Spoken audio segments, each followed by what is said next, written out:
Margaret had always thought that some secrets should stay hidden, never talked about in normal chats.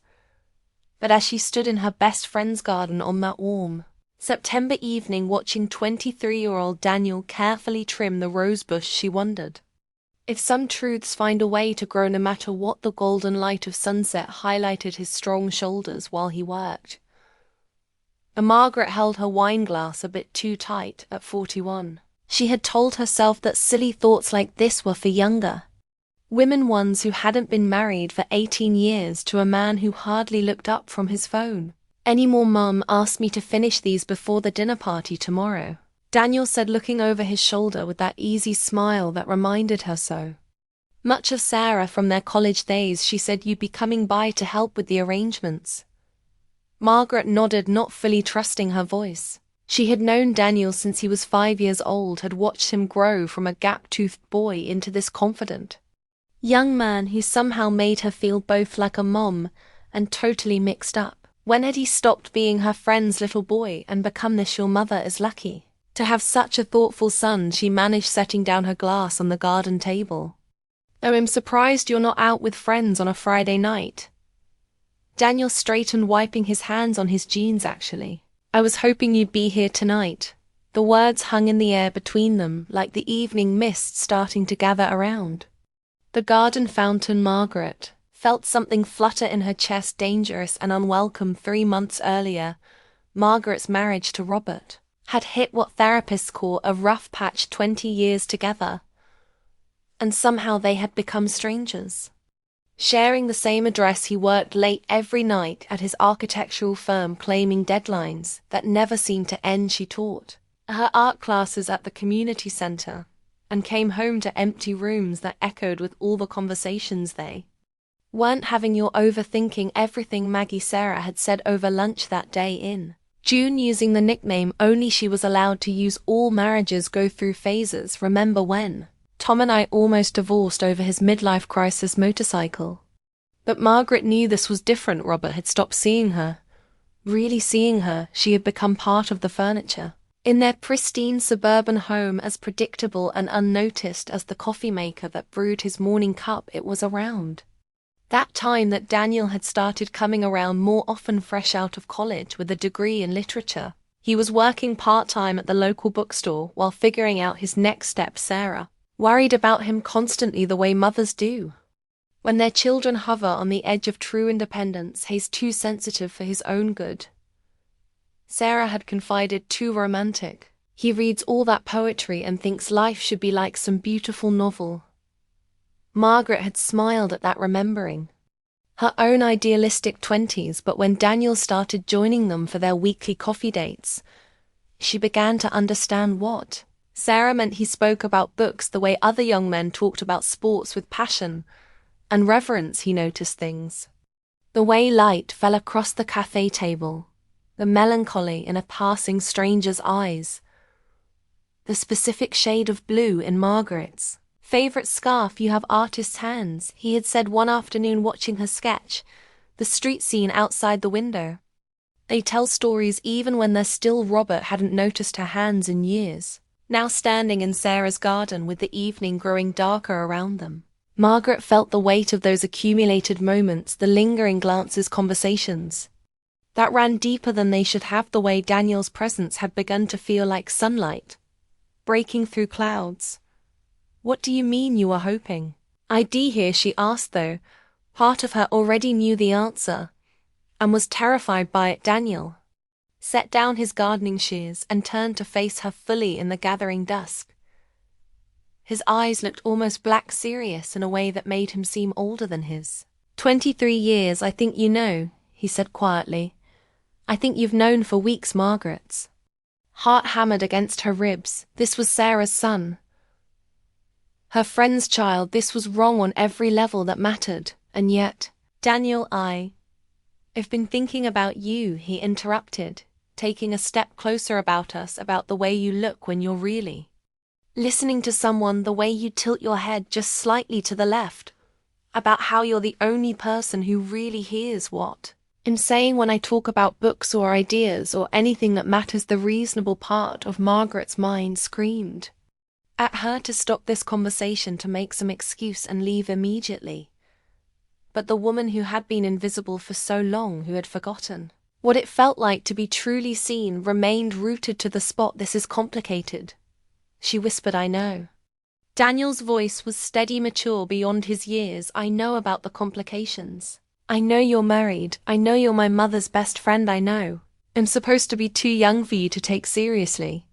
He moved closer, still close enough that she could smell his cologne, something clean and woody that made her think of late-night walks, and whispered, "Confessions, but I also know that when you look at me, really look at me, I see something in your eyes that I've never seen anywhere else, and I know that when I'm with you, I feel more like myself than I have in my entire life." Margaret closed her eyes, fighting against the pull of his words, against the warmth radiating from his body, against the lonely ache in her chest that had been her constant companion for so long.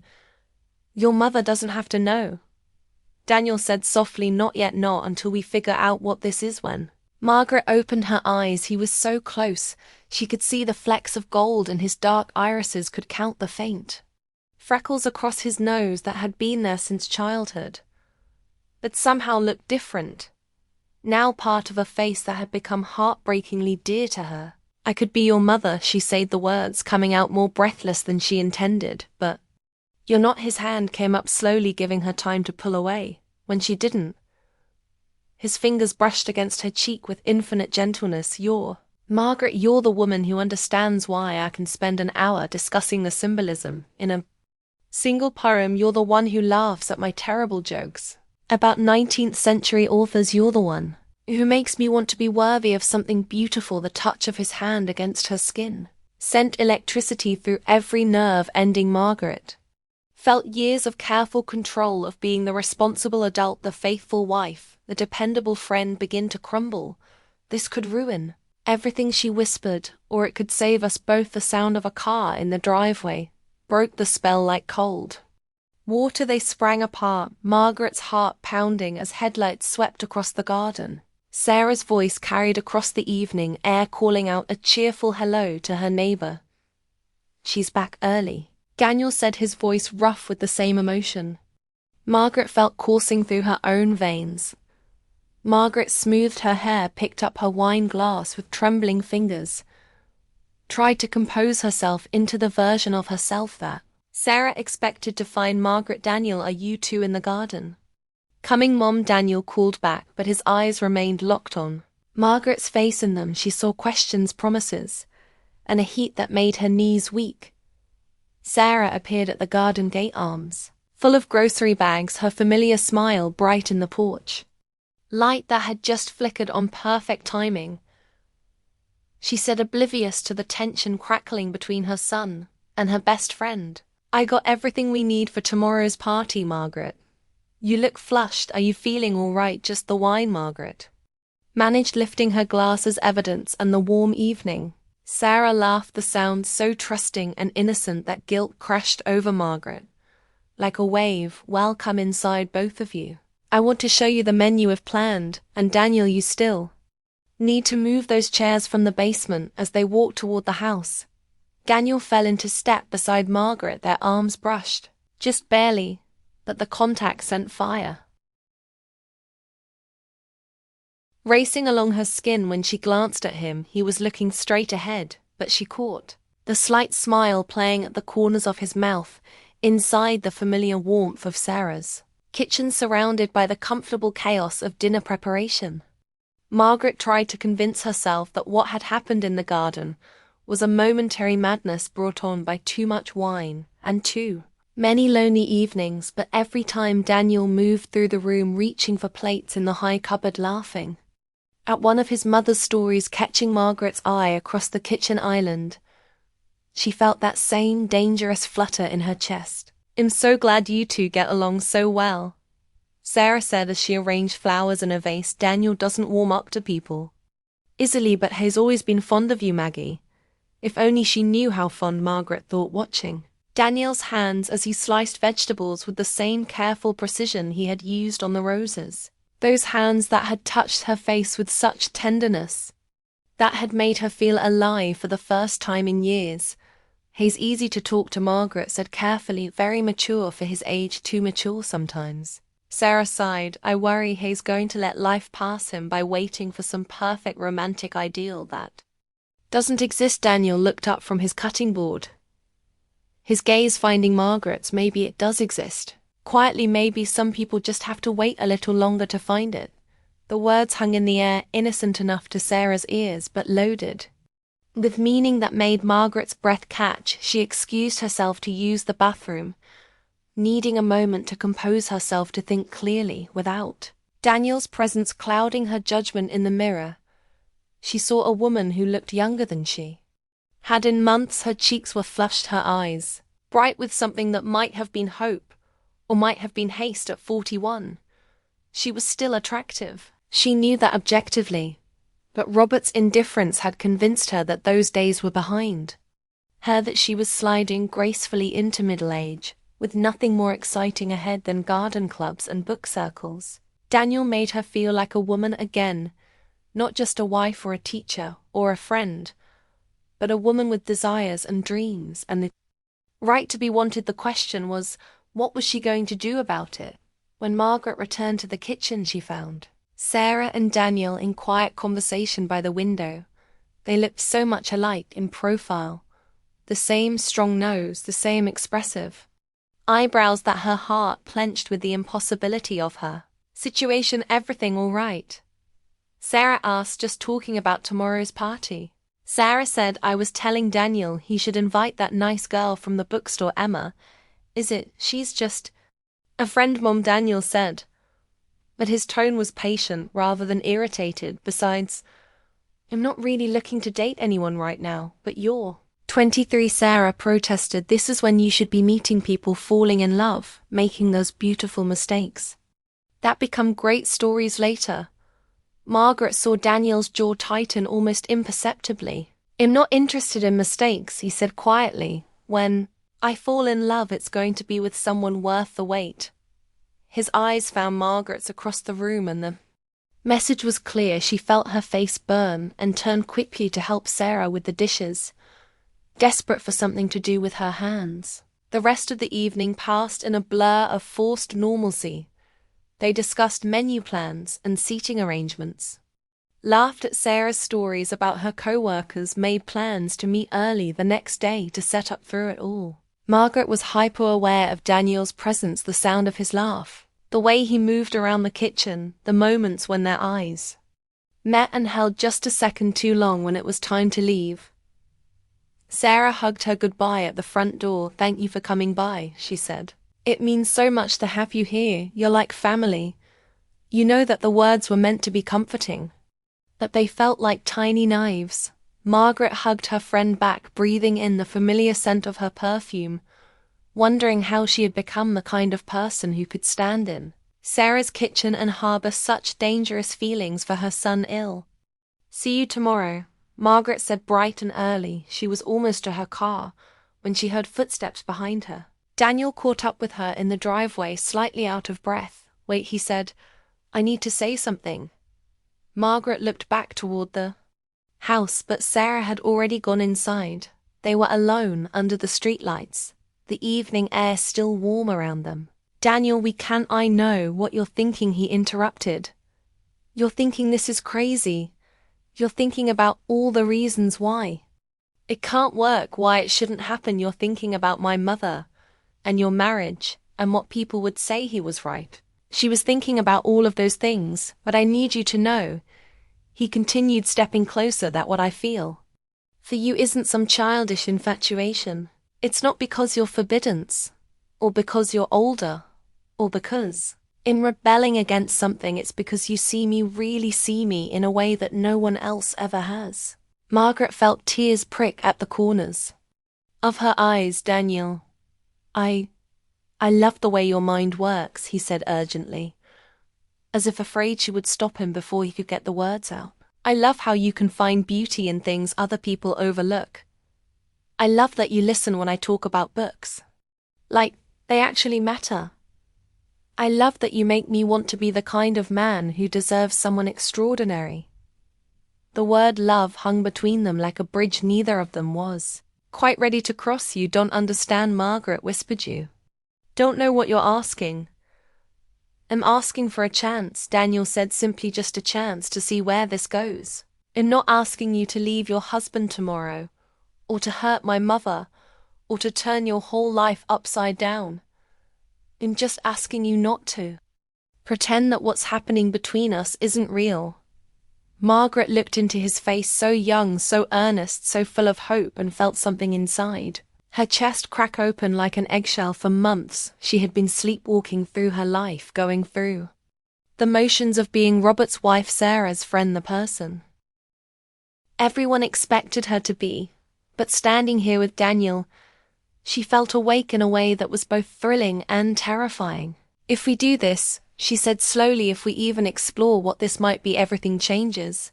There's no going back, I know, Daniel said. I'm willing to risk it if you are. Margaret closed her eyes, feeling the weight of the decision settling on her shoulders. She thought about Robert, probably still at his office working late again without bothering to call. She thought about Sarah, trusting and oblivious, who had never doubted Margaret's loyalty in 20 years of friendship. She thought about her quiet, predictable life that had somehow become a prison she barely recognized, and then she thought about the way Daniel looked at her. Like she was something precious, something worth fighting for one coffee. She heard herself say tomorrow afternoon after the party, just to talk, the smile that spread across Daniel's face was like sunrise, just to talk, he agreed, but they both knew it was so much more than that. Margaret drove home through the quiet suburban streets, her hands shaking slightly on the steering wheel. The house was dark. When she pulled into the driveway, Robert's car wasn't there, which meant he was still at the office, or at least that's what she told herself. Inside, she poured herself a glass of wine and sat in the kitchen, staring at her reflection in the dark window. 20 years ago, she and Robert had sat in this same kitchen, planning their future together. They had talked about children and careers and growing old together. They had made promises she had believed would last forever. When had those promises become chains? Her phone buzzed with a text message. For a wild moment, she thought it might be Daniel, but it was Robert working late again. Don't wait up. The same message she had been receiving for months. No apology, no explanation, no acknowledgement that she might have been hoping to spend the evening with her husband. Margaret stared at the message for a long time before typing back, "Okay," such a small word to contain so much resignation. She finished her wine and went upstairs, passing the photos lining the hallway. Her and Robert on their wedding day vacation pictures from happier times, images of a life that looked perfect from the outside. In the bathroom mirror, she saw the same woman who had stared back at her from Sarah's bathroom, but now she looked different. Somehow there was something in her eyes that hadn't been there this morning, a spark of possibility that both excited and frightened her. Margaret brushed her teeth and changed into her nightgown, going through the motions of her evening routine while her mind raced. Tomorrow she would help Sarah host her dinner party. She would smile and chat with their mutual friends, play the role of the happily married woman she had been playing for so long. And then when it was over, she would meet Daniel for coffee, just to talk. She told herself, just to see if this feeling was real, or just the product of too many lonely evenings and one glass of wine too many. But as she lay in bed staring at the ceiling and listening for Robert's car in the driveway, Margaret knew she was lying to herself. What she felt for Daniel was more than loneliness or wine-induced fantasy. It was the first genuine emotion she had experienced in years, dangerous and complicated, and absolutely real. The clock on the nightstand ticked toward midnight, but sleep remained elusive. Margaret closed her eyes and tried not to think about Daniel's hands, about the way he had looked at her in the garden, about the promise implicit in those 4 simple words. Just to talk, but some promises she was beginning to understand were meant to be broken. The sound of Robert's key in the front door finally came at 12:47.